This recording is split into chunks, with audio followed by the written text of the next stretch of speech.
Well, I wish I understood what the tendency was for majors in Rainbow Six to always have at least one semifinal go to an overtime match point on map 3, but that is the timeline that we are living in which both Empire qualified for the grand finals from 3 months ago, and now FaZe Clan have done the same, even though 90% of the Twitter timeline from North America and Europe and seemingly everywhere wishes it was DAMWON Kia instead. But now we also live in a reality where we're back in all LATAM Grand Final territory, which is something that has not been seen since SI earlier this year. Might not be a very long post show because there were only 2 matches to worry about today, but welcome back to the post show nonetheless. I'm Jacob. He's Jesse. Can anything top that map 3, or are we just going to spend like the next 30 minutes doing nothing but talking about Oregon? Dude, that whole series was like a bang. I mean, I guess like 7-3, 7-3 doesn't sound great, but even when it started, like with DAMWON off to a good start, right? Like I was really hyped up. I was thinking maybe DAMWON can take this. Maybe DAMWON's gonna get the easy 2-0. I think Bikini predicted that on the desk, and we were like, come on now. But then it almost happened. Like we were thinking, oh shit, after game 1, that looked likely. But you know, FaZe pulled it back. We'll get into the specifics later. But yeah, that third map I think is so worth rewatching. If you missed it, you'll probably never really get to experience what it was like watching it live because oh my god, my heart in that 15th round. But yeah, no, that was one of the best games that we've honestly ever had in Siege. I think probably like top, arguably game of the year. Year's not over yet, obviously. Could but be, like, yeah. I'm trying to think if there's anything in Mexico that like topped that in terms of a match. Match-wise, I'm not sure. Map-wise, I think this might have been the best individual map of like the whole tournament. Like, bar none. And it probably also, if you were to put this one and the Empire BDS semifinal, map 3 side by side with one another, this one, I think, one had more emotional stakes behind it because it was like APAC and we want them to do well and they're always the eternal underdogs, or they can finally, like will they break the curse, so to speak.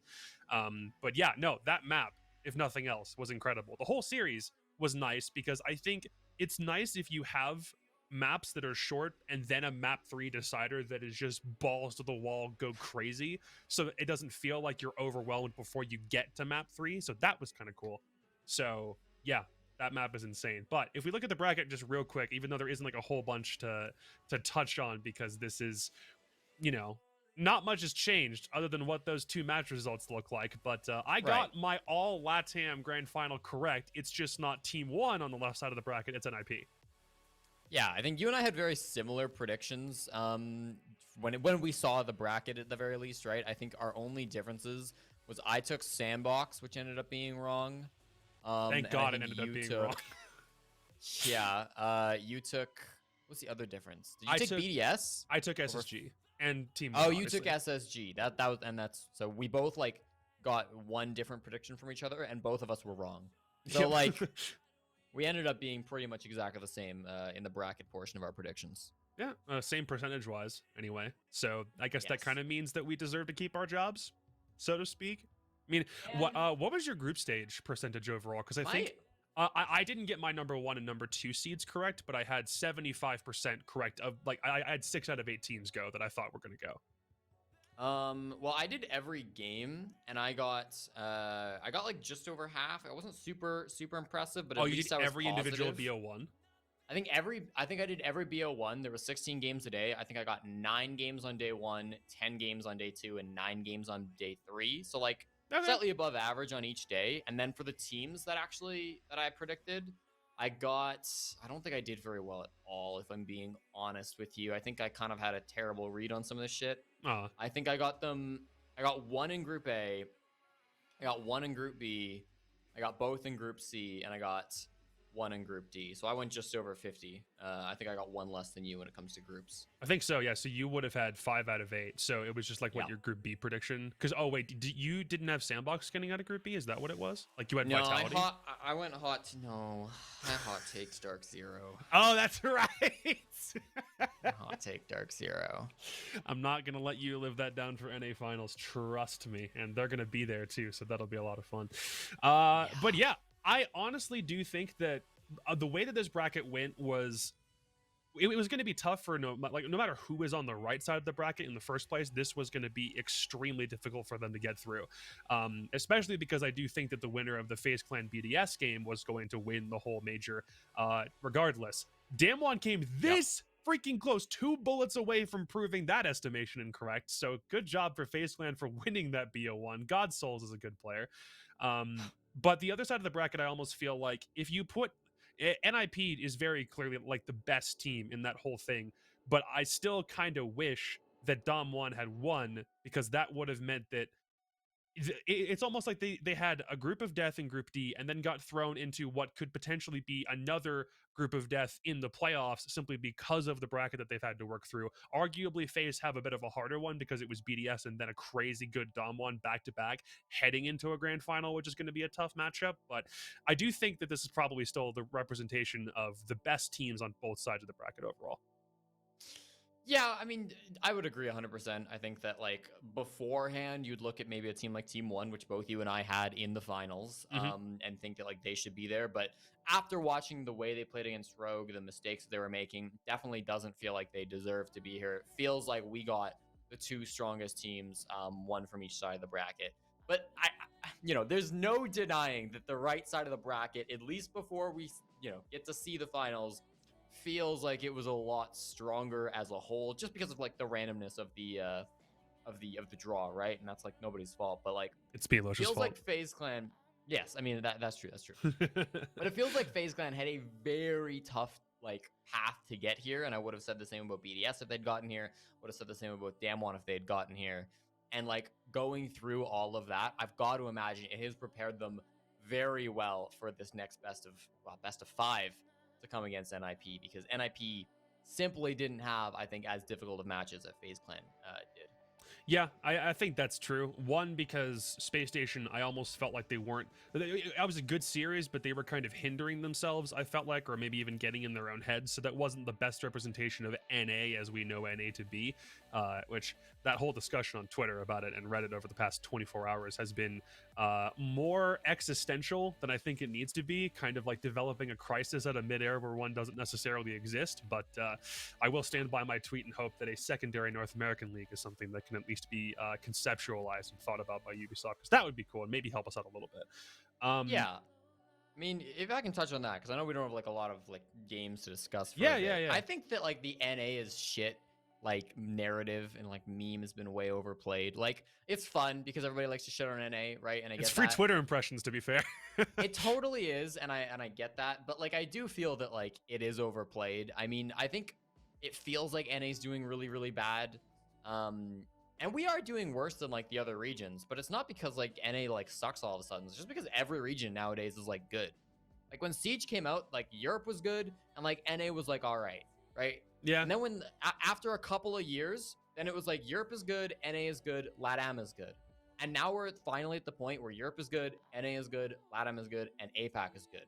Whew. And so like, yeah, the teams aren't going to consistently be able to get like top 4 or whatever or into the grand finals, and like regions as wholes are going to look bad. I think undoubtedly Latin America is ahead of the pack right now. I think you're, kind of blinding yourself and running around like an idiot if you think that's, if you're not willing to accept that at this point. I think that like Europe, APAC, and North America are all still very much in the conversation. I think all 3 regions can show up and can win any given tournament. It's just that like NA the last couple of tournaments hasn't really shown up, and that's okay. I don't think it's like a systematic problem that like all of NA has to explode over. We'll have our tournament. Might just not be these last couple. It might be a case where NA, if anything, is just like mid by comparison to where like we used to be at different points. And I did think it was kind of funny. Was it Ollie or was it Demo who mentioned like, and NA's one really good moment was where they kind of snuck in there, won an SI, and then kind of went back to being like in our usual like resting bitch state over time. Mean, but one good moment. We also did very good, I would say, at the last 6 Invitational. Not as good as Latin America, but I still think that was a very strong tournament for NA. Yeah, I think so, for sure. I am actually pretty interested, though, talking about APAC finally being like a contender region. They've had 2 teams qualify specifically from this major, which is the most that any APAC or any at any major that many APAC teams have managed to go for quite some time, or technically since like SI 2019 when it was Fnatic and Nora Rengo, I'm pretty sure. So it's been a long time in between major events, not counting Pro League finals, that's been a thing. Because for Pro League finals, obviously, there would be 2 teams locked in from every region based upon final placement.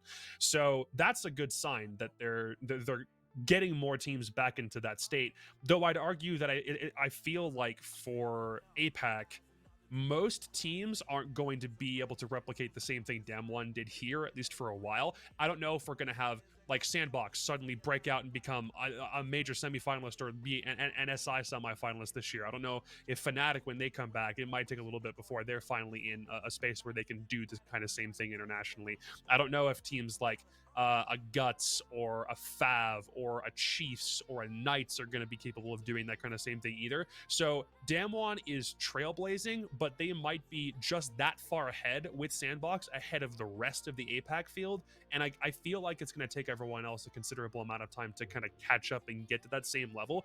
Even if DAMWON end up like losing a BO1 or a BO3 to any of those teams down there, they're now considerably proven themselves to be the best team overall. And I don't really know who I'd put as like the third best APAC team overall as an example, because I don't know if the other 2 teams that didn't make playoffs are kind of good representations of what APAC can still do. You know what I mean? Yeah. I mean, I think APAC is just like a very weird region to analyze right now because, like, given international results, and I think international results are the best way to call this. Yeah. I think it makes sense to call DAMWON Kia the best team in APAC, right? I think that's a fair thing to say. But like, you look at those regional leagues and they like scraped through to get here. Like, you can't forget the fact that this team lost their first match in the APAC finals, in the APAC finals in stage 3. Yeah, they were lower bracket, weren't they? Third. They immediately got knocked down to the lower bracket, and I think by like, what was it? Dire Wolves. It was like, it wasn't a great team that ended up getting that knocked them down there. No offense to Dire Wolves. Actually, I think Dire Wolves are like a decent team, but like, it was a little disappointing, right? So I don't know, like, if you can really say that these other teams are that far behind them. I think that like I think the Elevator are a very interesting team. I think that Cyclops are a very interesting team. I think that even Sandbox is a very interesting team, and I wouldn't say that they're like solidly the second best team in APAC. Yeah. Just because they have this one good run. You know, I don't know if that's been proven yet, right? So it's an interesting system. It's an interesting like ecosystem, I guess, of teams, and I really don't know where you would rank them because some of them do really, really well consistently, like Elevate, but then when it matters the most, they completely fall apart. I mean, Elevate going to SI without having been to an actual event at all for the 2021 season is going to make that event really interesting because no one's going to give them credit and they could surprise some people given their play. I'm curious if the fact that, you know how APAC North and APAC South traditionally are like super close regions to one another. I wonder if that just means that they are actually like super underrated. People don't give them the attention they deserve because if they're in lockstep with one another, kind of how Brazil has been for a long time, then maybe we should be paying more attention to what they're doing down there because they produced a major semi-finalist, and the last time they could say that was 2019 when this system didn't exist. So yeah. I mean, I think that like ignoring any of the regions at this point, maybe you could ignore NA and like I think you can ignore NA to the extent that like you don't have to focus in on our like pretty like slow and like strategic based playstyle. We're moving away from that, which is good. But like when you're looking for trendsetters, yeah, I think you look at every other region, the strong teams at least from those regions, and maybe that's what you're like trying to copy as much. But yeah, like whatever team makes it of the APAC open qualifier and like gets to go to SI, like you better be studying that team and you better be like expecting a lot from them. Because not only does it seem like APAC is quite a deep region, but like they only got 3 teams through SI, so their 4th team is going to be that open qualifier team. They're likely to be a very strong roster. It's kind of the same thing. I remember Geo tweeted about it after NIP had won the 6th Invitational, and it was very much like, okay, Latin America, a region that is not NA or EU, has won a major tournament. You now have to watch BR6. And even though DAMWON didn't win this major, I'm still going to be paying way more attention to APAC North, even if it means I have to go back and catch VODs after the fact because it's on at a whack time zone for the 2 of us. That's given me enough reason to want to see how the rest of their region stacks up to them because they got to a semifinal, and we might as well open up with that because I said it before we started, the day that they end up playing Cafe is going to be the day that they like hell freezes over, and that was their first ban overall. We had Chalet, we had Bank, we had Oregon, and the series up until the last map, honestly, I thought was pretty good. It wasn't like even though there will be some people that call it like one of the greatest series of Rainbow Six that we've ever seen, I'm actually happy that both of the first maps went to 7-3s rather than it being like 8-7, 8-7, 7-8, because that kind of would have felt like overload, and it made the last map feel even more like influential. Like from a story like telling point of view, that to me is really cool because it said us, it gave us a really nice like climax, a crescendo that we could shoot for that wasn't super hard to reach. So first map I thought was really, really interesting because what you said, Bikini predicted DAMWON to win 2-0 and we almost got that. Yeah, I mean, we almost had that, and I agree with you when you say that like these 7-3s like were pretty good. Like the first one was really exciting because it was DAMWON just dominating for a lot of it, and there was still fight back from FaZe, right? But it was like kind of like, oh snap, like Yas is popping off, DAMWON are gonna win this thing. And then the second one I think was really competitive, like high level siege as well. You know, like I think both maps were very high level siege. And there's a quote from Kickstar that was, it's not about the closeness of the matches, but the quality of the gameplay. And I think the quality of the gameplay on those two games, despite the lopsided round count, was still very, very high from both the teams. So great game to start us off on Chalet. It was DAMWON's map pick. Each team sort of chose their own or won their own pick here. Yeah. And you know, it took FaZe a while to figure out how to not get spawn peaked. I would say it took too long. 3 whole rounds of, you know, runouts and spawn peaks, and DAMWON just playing out of their mind aggressive, and FaZe Clan needed to take that tack timeout after round 3 to really figure things out. It felt like after that had happened, they started grouping up a little bit more, approaching to the building a little bit less spread out. Yeah, sort of allowed them to give fewer opportunities for those spawn peaks, right? So I really like that from FaZe Clan. They started to pull it back, right? Round 4, round 5, they were really playing well, and round 6 they also seemed like they were going to take early advantage. They were looking like they were going to win that round, but then Yas with the 1v1 kind of denied their hopes and ended that first half with a lead. And yeah, from there we moved on to the second half. It almost felt like FaZe Clan were trying to like copy the DAMWON style with like runouts and like trying to play super aggressive, but like they're just not that team, you know. And like you're not trying that to guy, copy pal. what you're not copying what Rin was doing and what Yas was doing on the side of cameraman. Like it just didn't look as good.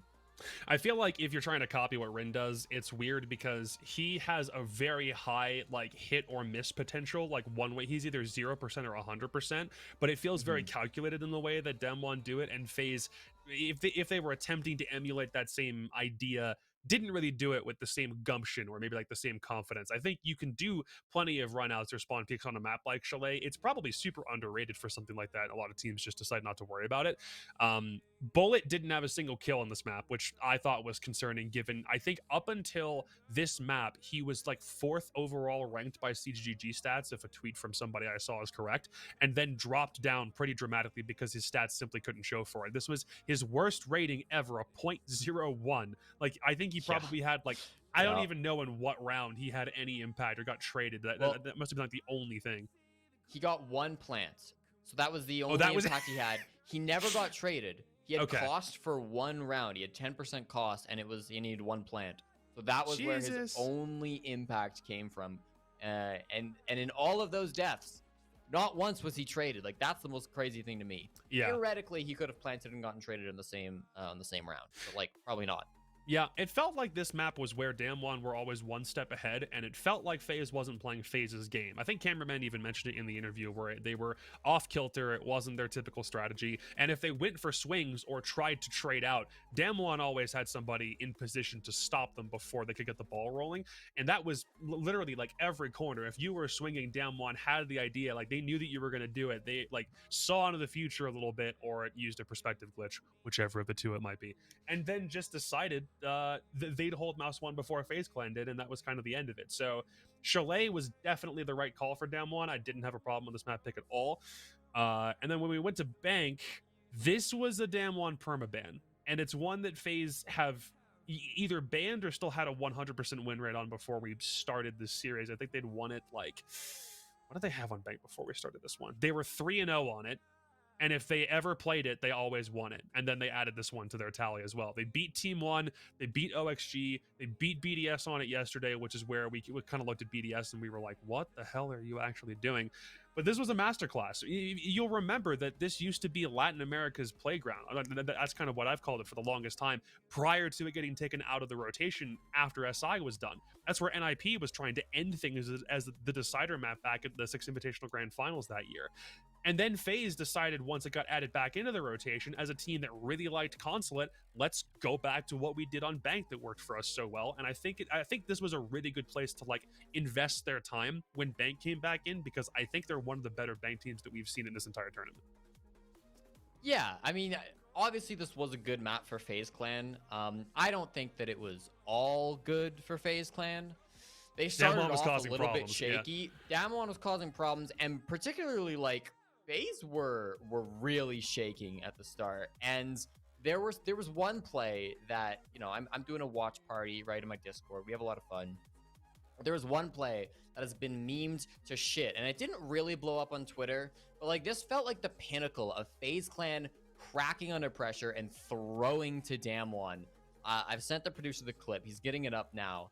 But like some of this stuff, dude, that FaZe Clan were doing, cameraman especially felt like he was getting very upset. The rest of his team, and in fact Milos brought it up in the interview, sort of like, you know, the tensions were flying, and they were, you know, like, we'll watch it here, but I think this is kind of a good example of like what's happening. He throws the nade, bounces off the lamp, throws another nade. Do you know what he's nading, Jacob?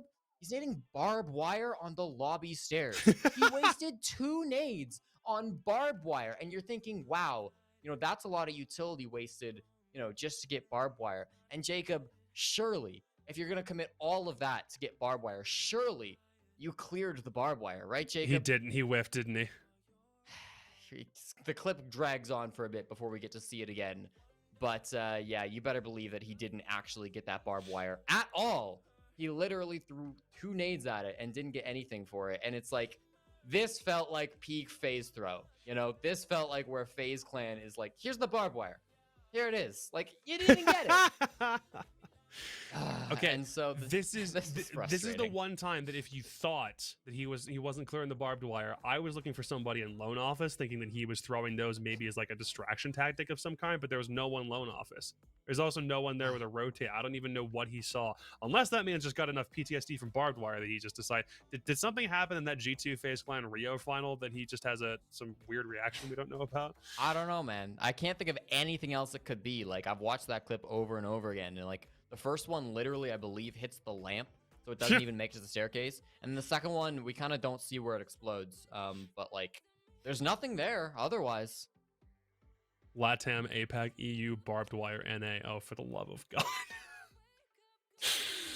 True though, true. Can't say you're wrong, especially given the way that NA played this week. That is 100% correct. Yeah, no, I like the map selection overall. Through this point, I think this is where Souls also, he had one thing go right for him in this game. I think he had at least one clutch or one crazy 4K play. I'm trying to remember where this was though. This is like, so he had a 3K on round 9 and he got a 1v1 on round 1.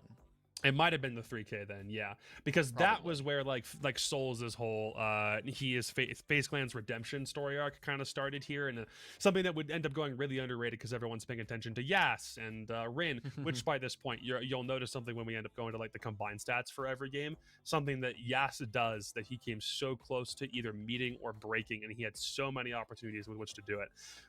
But I do kind of feel like if we have stats pulled up for this one, this is kind of a case where I felt like he was getting shut down a little bit more. No, sorry, it was 14-6. I'm thinking of Rin. Rin got shut down in this game. Oh yeah. Which I don't want this to be DAMWON and like require Yas and Rin to do well every game for them to win. I think it's kind of morphing itself into like an SSG rampy Fultz situation where if both of them do good, typically that means the rest of the team is capable of responding off of that and like doing their jobs accordingly. But Rin wasn't really able to do his job. Man was 2-4 on entry. He was trying some swings that FaZe Clan were very adequately prepared for. And just bear in mind, this again is a DAMWON permaban. This wasn't a map that they played, I think, at all. No, they were 2-2 on it. And they had lost it to T1. They played Direwolves. They played Elevate on it. They won there, but they're not the same caliber of opponent as a FaZe Clan is, who are literally rearranging the maze to suit their own purposes, so to speak. And that was something I don't really know if DAMWON did a really good job of reading into, and especially not Rin, given that stat line that he had here. Yeah, I think that map 1 was like, you're playing on Chalet, and as I mentioned, like FaZe Clan really tried to like emulate the style of Damwon by going for a lot of swings, a lot of like spawn peek runouts, right? Aggressive stuff. And it did feel like, excuse me, did feel like Rin was one of those guys that was like shutting that down pretty hard. But FaZe Clan didn't play like that on Bank. FaZe Clan played very reserved, like very shockingly, almost like passive, right? With how they weren't really wanting to get into super aggressive early gunfights. They were letting the time tick down. They were letting those roamers come back to site.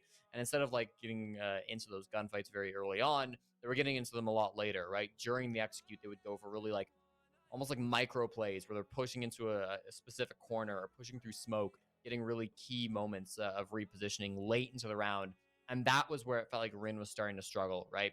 He was no longer able to like stop FaZe Clan when they were going for these aggressive plays because it wasn't happening, right? Yeah. The opportunities were fewer, and so that led to Souls and Cyber and Astro having really good rounds, each individually on defense. And yeah, it just came up that like Damwon, without those early advantages, without those early gunfights, were never really able to get a push going. So, good thing on FaZe for winning this one, by the way, because I do think that map 1 wasn't them playing into their own style typically, and map 2 was where they buckled down and decided we're coming to play. There's no funny business here. We won't do anything that, 1, doesn't conform to our style, but 2, isn't like an unnecessary risk. And aside from Cameraman doing what Cameraman did in that one replay, which I think he would rather forget about, it felt like they just took a second, they reset the mental after the first map was over, and then played their game rather than looking at what Damwon did in the previous map and said, this isn't going to work. So good on FaZe for doing that. Then we got to perhaps the single greatest Oregon map that's ever been played post rework, the decider map that chose who went to the grand final. And I want to state this very clearly so people understand how close this was. It wasn't that we went to OT on a decider match, which essentially turns a best of 3 into who wins the next 3 rounds, right? It wasn't even that. It wasn't even the final 1v1 that decided whoever dies goes home and whoever wins goes to the grand final. It was a difference of 2 bullets. That's what it was.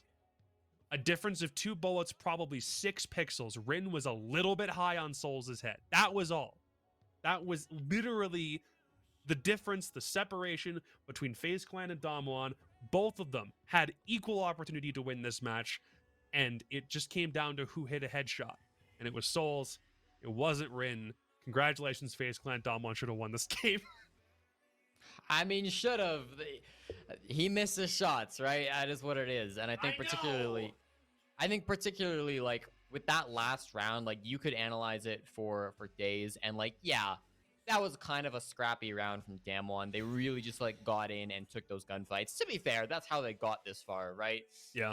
Maybe it's the wrong opinion to say they should have slowed it down. They should have played. They should have opened everything. They should have tried to work picks in, because that could have just as easily fallen apart, especially on a map like Oregon where the defense was so heavily favored on that style of play, right? Yeah. But they did kind of like they rushed into it really quickly. I believe when Rin was in the 1v1, right? He had the decision whether he wanted to push in, find this fight against Souls, and take it, or he could have like backed off for a moment. He could have like tried to drone. He could have tried to get some more information, use some more utility, right? I think there was a minute 20 on the clock, and I think I've heard people say like, damn, he should have used his time better. He should have backed off more. I disagree, because I think when you're in such a ridiculously high pressure situation, and like the energy is flowing, I believe Rin at this point has already gotten a kill or two. You're feeling yourself. You really just need to go in and get it. I think if he had stopped in that moment and he decided to like try to overthink things, I think that's when the nerves like actually hit you, and that's when you're gonna start like really shaking and missing your shots. So I like that Rin just took it. I like that Rin pushed forward. He had a pretty solid idea of where Souls was. I think somebody had made the call because they died to Souls earlier. So he had like a pretty solid idea of like what was going on. He just needed to go in and like find it. And he missed today. Maybe tomorrow he wouldn't have missed. But yeah, it doesn't really get closer than that at all. I don't disagree with the way Damwon played it, even though you could make the argument that it was a little bit scrappy. I still like the way they took that push in round 15. And what a way to end, Jacob. That's like maybe the closest like ends to a match I've like ever seen. Probably. This was a game that featured a couple of unique things. One of which I wish I went back and got a clip for, but I was watching this from bed and didn't feel like I wanted to actually like get up and clip it. We had an exothermic kill from a hatch detonation, not a wall. It wasn't somebody behind a wall. It was Astro playing Mira below E-box hatch and dies like full HP. Yeah, if I'm Astro, I'm pissed about that, by the way. Yeah. Like, maybe not after they win the win the semifinals, but like looking back at that, if they had lost this map, that would be one where that would have been you're fucking kidding me. And they should have gone to win that round, by the way, and somehow FaZe pull a clutch out, because that's where Souls like finished his redemption arc and got the clutch that ended up leading them to overtime. I thought they should have won that. Wait, that was that round 13? That was in OT, round 13. I'm pretty sure. Yeah. That was round 13. Coda gets an exothermic kill. Souls gets the 1v1. Honestly, that was another round where that was a round where I thought FaZe's play was like pretty bad in general. Yeah. But like the hold they had was very strong, and Souls particularly clutched up in the end. So that was a thing. There was a lot of Astro also playing Monty that did or didn't work out. Like, it was plays that hinged upon, is the Monty alive long enough to complete and execute? And what he got nitroed from below, I think like once or twice, and sometimes would stall a push out, and FaZe are like, well, what do we do now? And then they just decided swing everything and try to win the round from that point. That I thought was a memorable part of their attacks. And then it felt like this was like a perfect culmination of both teams doing things right and doing things wrong. It wasn't even both teams necessarily like competing at peak siege, but this is infinitely better than, you know, a game that is a comparison style wise, like an XZ Beast Coast. They weren't doing everything incorrectly, but they were doing just enough that there were exploits that could be taken advantage of on both sides. And it felt like it was probably the most even map we've seen of the whole tournament. Oh yeah, definitely the most even match and most even map. And again, like, I think very high level of gameplay. I mean, there were mistakes for sure. This wasn't like a flawless match from both of these teams. Yeah. But like, mistakes are gonna happen when you're playing this style of siege, right? I think, like, again, we kind of get into the mindset, especially as North Americans, of like, you know, every little mistake is going to get picked apart and is trying to like go into. But like, again, when the pressure is high and when things are getting really, really intense, you kind of just have to accept that like you're gonna go for some plays that aren't optimal, but because they're surprising, they're gonna get played. Like, they're gonna turn results into rounds for you, right? So I think overall it's a very, very high skill game, and you know, 8-7 with the way it ended, you just don't get better than that. Yeah. So if we had the combined stats pulled up from CGG as well, the thing that I was alluding to was that there's one record that has stood, I believe it's tied amongst two different players. It should be a tie between Paulu and Rexon for most kills gotten in the span of one best of 3 in Siege history. Yas got 47 kills. It's Nesk and Rexon, sorry. Nesk and Rexon? Okay, cool. So Yas had 47 kills over 3 maps. The record stands at 49 kills. Yas was everywhere all at once. A plus 25 ratio is pretty damn good. I wanted him to break it. But the fact that Yas is somebody who wasn't on the radar 8 months ago, prior to GC Busan Spear getting picked up by DAMWON Kia and their entrance into the Rainbow 16 as a whole, from GC Busan Spear coming up from APAC relegations as a team that didn't have anything really going for it other than qualifying through Rels, Yas put himself on the map internationally in less than a year. I saw a crazy amount of people who were like cheering for this guy in chat who didn't know who he was before. And to me, it's honestly astonishing how well they were able to turn their fortunes into something like this. Rin's right behind him at a 0.98. Didn't do nearly as well on entry as I would have expected from somebody who played nothing but Zofieger, it seemed like. But still, I have to give hearty congratulations to that man for doing what he did to propel DAMWON into this kind of domain that they exist in now, because they weren't a year ago, and it boggles my mind how quickly this has happened. They deserve every ounce of respect they can get at this point because they've earned it. Yeah, and I mean, like, you know, Nesk is like an old man who's like literally played a career's worth of How many kids does he have now? I don't even know, man. But like, he's been playing forever, right? The number of best of 3s he's played is probably in the hundreds, right? And he's still like only a couple of kills ahead of Yas, who I don't know exactly what this is, but like, again, he probably has not played that many like tier 1 professional best of 3s in his career. It's insane that he's like already nearly hitting that peak. I actually looked at Yas. Yas kind of an old man too. Man's 26, which in esports is kind of old. But like still, right? The fact that he's able to do this after being such an unknown player for so long is incredible. I so wish that they would have won that third round and he would have gotten a 3K and we could have said Yas was the first player to have ever hit 50 kills in one best of 3 match. That would have been nuts. But that's not where we're at, and it's just not how it plays out, Jacob. It's the life of professional sports and esports.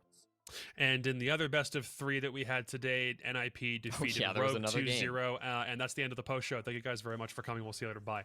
No. Bye. Yeah, so we had to find somebody on the opposite side of the bracket, but there wasn't really going to be a way that we followed up that match at all, unless this one was all 3 games going to overtime and it was insanely back and forth. But that isn't what we saw here. So we went to Rogue's map pick first of all, which was Coast, and immediately I was wondering exactly where their heads were at about this selection. I think Fresh hit the nail on the head when he said it on the desk. All of the maps that were picked here, or at least for the first 2, which in this case obviously was Coastline and then we went to Clubhouse after, they were both maps that the team who picked them was super comfortable with, but they also had the added detriment of being a map that the other team was cool with. It's not that they went with something that was like a map that they preferred that also happened to be their opponent's permaban, and the ideology behind that is sound because you don't want there to be the potential for a team to have prepped a map behind the scenes that you haven't seen before, and then for all of your strats to be more commonplace or more well known so they're easier to counter. I understand why that's a thing, but here it was NIP who had just beaten Space Station on this map yesterday in very good fashion, dismantling Rogue's idea of buddy up, always have somebody there for a refrag, because Muzi got an ace off of bad spacing and it was already not going well for Rogue at that point. Yeah, I think, a lot of people were immediately critical of the fact that Rogue took a Latin American team to Coastline, and Coastline is super aggressive, and Latin America is supposed to be more aggressive than Europe. So this was a bad map to go to. I love the day when we end up just being able to drop the word aggressive from our vocabulary because it's lost all meaning. It really has. I mean, I think aggressive should have meaning, right? And I'm going to use aggressive in this sentence because I think it does have meaning here. But Rogue is a very aggressive team too, okay? And Rogue really it felt like trying to, I don't know if they were trying to hide it or if they were just playing sort of strategic in the way that they did a lot of their bans. It was a first ban for them in a lot of their games. Funnily enough, the only games where I think it wasn't a first ban for them, their auto ban, was against FaZe Clan. I'm looking through their group stage results right now. And sounds about right. The only time Rogue didn't first ban it, and one meaningless game against Oxygen. So, right. No, that game wasn't quite meaningless, but that was the 8-7 loss. So, it felt as though Rogue were kind of hiding this throughout the entire tournament, and they did come out with, I don't know if there was anything groundbreaking, but, obviously, since they hadn't played this, there was a big unknown on what they were going to actually bring out here, and it started off really well for them. Rogue had 3 defensive rounds in a row just to start off this map. Then NIP called attack timeout, and it all kind of fell apart on the spot. But, I don't think this is just, inherently a bad map for Rogue, because here they are, taking an aggressive team to an aggressive map. Whatever, dude. It's so much deeper than just, LATAM aggressive, LATAM good at coast, right? Yeah, even if you take it to another map, it's so much deeper than even just, LATAM good at bank, although LATAM is good at bank, right? So I don't like the gut reaction of just why is Rogue taking this map? I still think it was a strong choice for them, and yeah, they got kind of clapped, but there was a good start, and there were some good ideas being brought out on Coastline. To me, the problem stemmed from the way that Rogue played their attacks after the side swap, for sure, good first half, not bad, and then we move to attack. There were plenty of cases where Rogue had a 5v3 man advantage after doing it wasn't even initial roam clear, it was punishing things like basic runouts or windows being opened or initial traps that NIP were looking to set that probably weren't really that thought out. So especially towards the end of the game, which is where this started becoming a trend, what they do is they get those first 2 kills, and then they probably have anywhere from 2 minutes to 1 minute and 45 seconds with which to do whatever. Is it an execute? Is it roam clear? They prioritize the roam clear. They gave NIP so much respect on that roam clear it felt like they either weren't getting into buildings, they'd hold an angle, but weren't very aggressive about clearing one player. I specifically remember one time, Leon's on kitchen window, Rips is on service door, and Pino's sitting in kitchen. He goes back and forth, like firing between both of those people. Neither one of them enters the building, and it goes on for so long that Muzi, despite having to leave sight, comes back around, supports Pino, and they end up winning the round because Rogue doesn't enter the building, doesn't decide they want to take the gunfight straight up, or coordinate a double push happening at the same time to clear out one player. If Rogue wins rounds like that, it's going to turn it into a 5v2, and hopefully you don't throw a 5v2. You would throw 4v2s on the second map, but we weren't there yet. And Leon even had a double kill with a frag grenade to start off the final round of this matchup, and the same problem ensued. Like, why? Yeah. You're giving too much respect to your opponents. Very clearly, are you scared? What's the timing? Are you not coordinating properly? I don't understand why this was a thing. Yeah, I felt like there was really bad trading coming on their attacks. Like you mentioned that final round, right? They literally just walked into Kamikaze for 4 deaths. Like, man, somebody has to trade that. You had a really good trade game in the previous series against Team 1, which was the thing I was giving you praise for, especially in group stage, and then you stopped. Well, then they got to go to their opponent's map pick, Jacob. Yeah, this wasn't any better. No, it was pretty much just as bad. Their rounds were a little more spread out. I think they got 3 rounds instead of 4 this time. It was Clubhouse. And again, I don't really understand how Rogue are starting on attack, despite the fact that NIP chose the map. Yeah, surely they picked it would make attack. sense. Yeah, they should have had that pick, and they clearly should have taken defense. Like, you're going to Clubhouse, one of the more defender-sided maps in the pool. I think probably second. I can double-check this based on stage 3 results. It would have been an interesting storyline if they won out an attack half on Club to start with, like, because they specifically picked it, because no one ever does that. It's Club. It's still a defender haven. Yeah, actually, Club is 4th right now for defender-sided, so it's kind of in the middle, but it is still a defender-sided map, right? And it's like barely more attacker-sided than Villa. It's like 52% or something like that. It's nothing crazy. Your expected round count is 3.21 rounds as a defending team, right? Okay. So like over half, and not super tight, right? So yeah, for Rogue, starting on attack, they never found anything. It actually like started off okay. Like they started off on a church attack, and Leon kind of just like walks down dirt, kills 2 players who are like totally blind. It's like kind of nice. And then Julio clutches the 1v1. Leon played well that round, but he just didn't really have the support. Going on from that, you know, they found 1 round where they got a couple of good picks. I believe that was round 3. But there was some weird stuff in there. There was 1 round as well where they were attacking onto church, and they just kept throwing X Kairos onto this hatch. And I swear to God, they did this in the group stage too.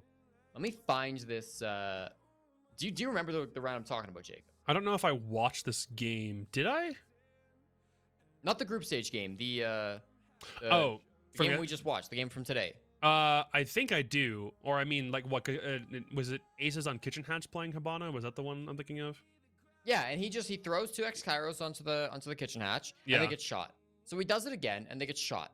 So he does it again, they get shot. He wastes 6 X Kairos on this hatch before anybody like shoots it from above. Or the whole time somebody's above, like shooting them. Is it because nobody like he put nobody cleared like he put him down? Yeah, he puts him down and then like leaves again and doesn't know that they're being shot from that same angle. So what, he assumes they keep getting impact checked or something? Is that what it was? No, like he's watching them get shot and he's just continuing to put them on the hatch. He stood there watching it. Okay, maybe sits there and he watches it. And this literally happened in the group stage. I'm trying to find the game. I don't remember if it was Rogue or not. Rogue played a lot of Club in the group stage though, so it probably was. Maybe it was this one.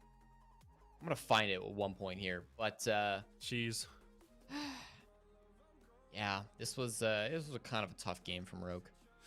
Yeah, I didn't think that it was just an exacerbation of the same issues that came over from Coastline. They didn't play like they played against Rogue or against Team 1 from yesterday. And I wish I understood the reason, because that was a very well played game. I don't think it was a matter of them even like losing the maps in the ban phase. This was something where they had an even chance to do it. I mean, Coastline pick can be argued. Clubhouse should have been something that went way better, and then the side choice just didn't really make a whole bunch of sense to me. I don't know if I'm presuming that's a Meepy call, and Meepy, I would love to hear more about the rationale on this. Yeah, I mean, I'll say one thing, right? And it's kind of like my final thoughts on this game. And it's what I said to you like before we went live is like I think Rogue, like if you're FaZe Clan, right? You're looking at this tournament, you're looking at this like playoff bracket, and you're thinking we're gonna win this thing or it's bust, right? Like that's where FaZe's expectations are. Yeah. I don't know where Rogues were like in terms of their own heads, but I was looking at Rogue and being like, if they get out of this group, that's a big win, right?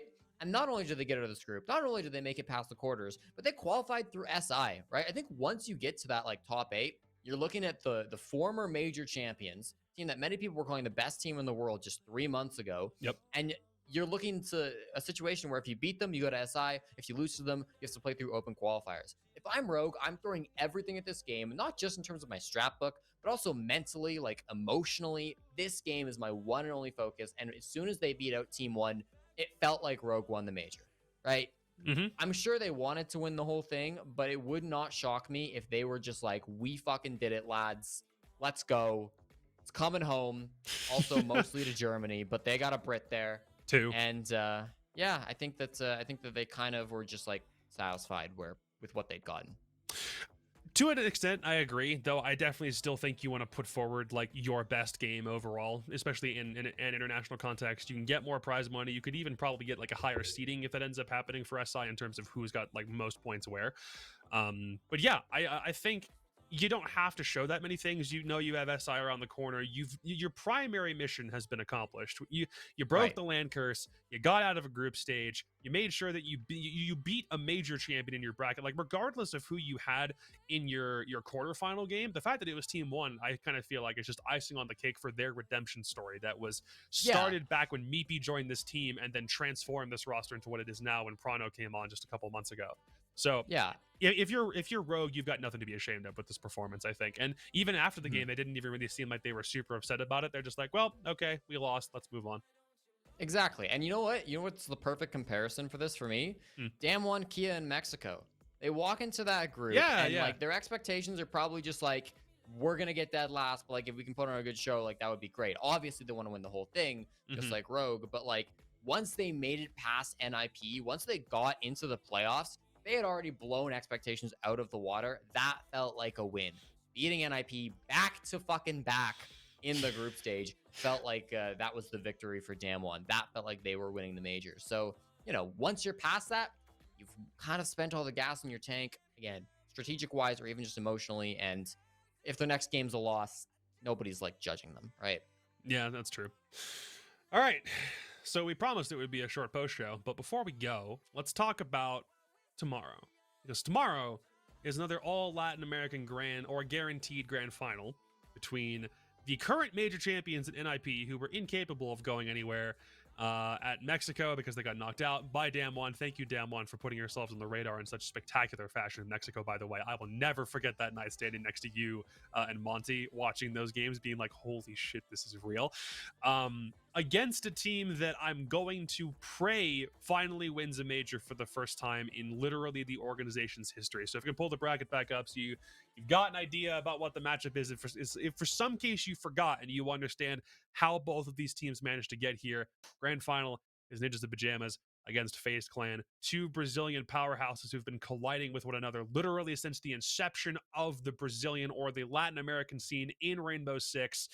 This feels like a culmination. This feels almost like the end of a rivalry, so to speak, which I know we haven't been following Brazil or Latin America nearly as extensively as we have been like NA and EU, but still, this would have been like NIP Liquid or Liquid FaZe. This is two of the top 3 historically throughout all of Latin American Siege history facing off in what's going to be one of the biggest tournaments of the year.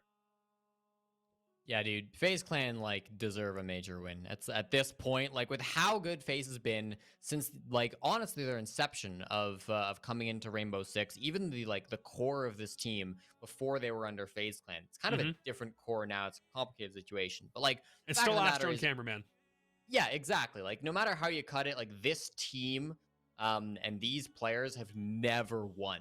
Right? They've won regionals. They've won like BR6, I think, probably. They've never won an actual like tournament that mattered. Whether that was like an SI, right, where they're getting like top 16 and that's it, SI 2020, or whether that's, what was it, Rio, right, where they get second place, the Season 8 finals. This team really has looked so good for so long, and I hope they pull it out, Jacob. I really do. I think a lot of people are rooting for them. Yeah. Not to say that we're rooting against NIP, because those guys are nasty and we love to see them pop off. But like for a major, feels like it's FaZe's time. Yep. We also do have to call back to the old MIBR core as well, which 4 of the 5 members have been comprised of. So a Copa Elite, or sorry, a BR6 season win is the thing that they netted for the 2020 season, back when it was their game against Liquid in like a best of 5 on LAN in like December of last year. So they've got that. Those guys have won something. Cameraman's got a trophy. Astro's got nothing. And they're all on the same team. They look like the best FaZe clans looked like in the past year and a half. I want them to win.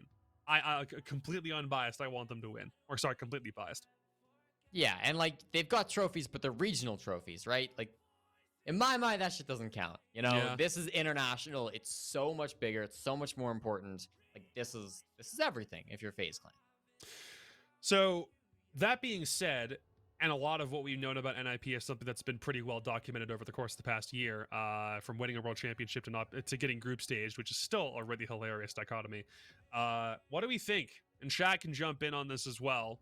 If you had to pick, and you do, because there's only one game of the major left, Ninjas in Pajamas or FaZe Clan? Jesse, you kick us off.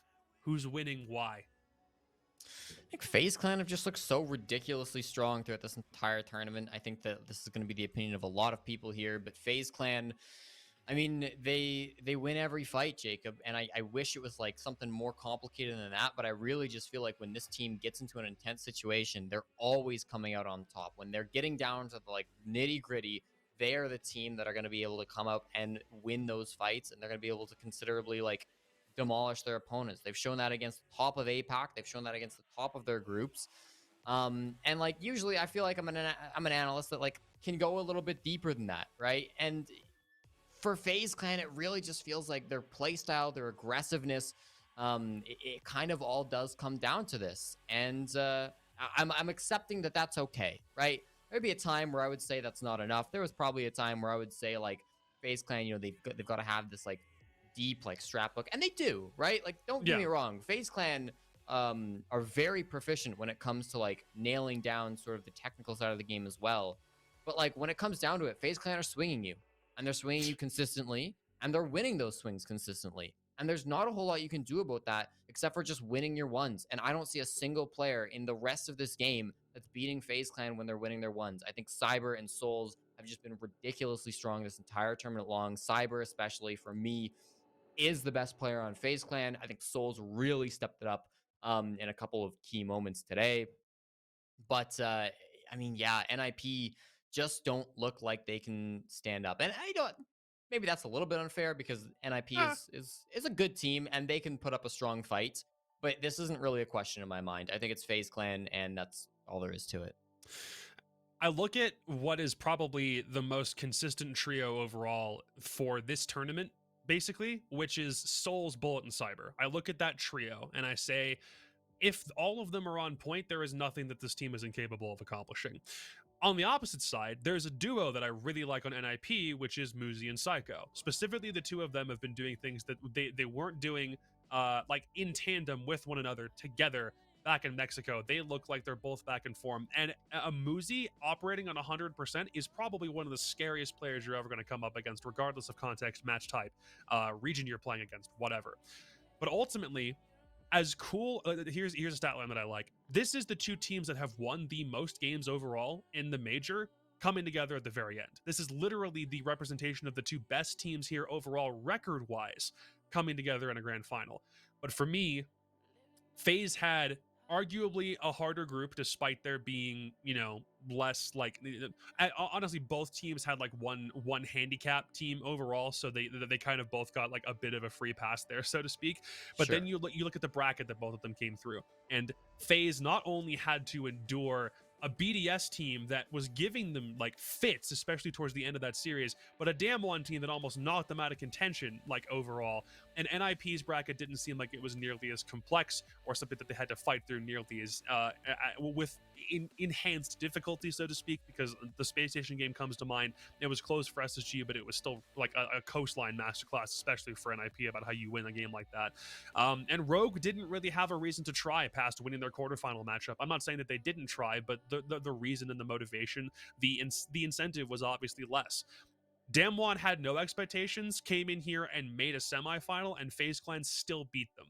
So to me, I'm giving it to FaZe. NIP are a very damn good team, and I'm so happy that they're finding a way to get back after what was an embarrassment in Mexico. And I do think now you can kind of wipe Mexico from most people's collective memories because they've redeemed themselves by getting back to a grand final after completely missing out on playoffs from just 3 months ago. But FaZe had a harder bracket. FaZe have way more people within like CGG's top 15 rated overall. So yeah, I'm giving it to FaZe Clan. Yeah, I think like 2 comments on that. Number 1, I think like if you really want to like, you know, get into those tough moments, when FaZe Clan were in that game against DAMWON Kia, right? And they're like on bank, the second map, right? And they're down. They're losing this game. They're able to like bounce back from that. And like, although it might look like it's kind of just cameraman yelling at his teammates, I really do think like there's a lot of like encouragement going on there. There's a lot of like, obviously there's a lot of just like, you know, this is what needs to be said, right? And this is, you know, how a good team functions. For them, it's still a like, brotherhood, yeah. 100%, yeah. And I don't think like this is a team that's falling apart to me. This is a team that looks very, very strong. And when things get difficult, they have that leadership to pull it back. And if we find themselves in that position in the grand finals, I don't think they're going to choke.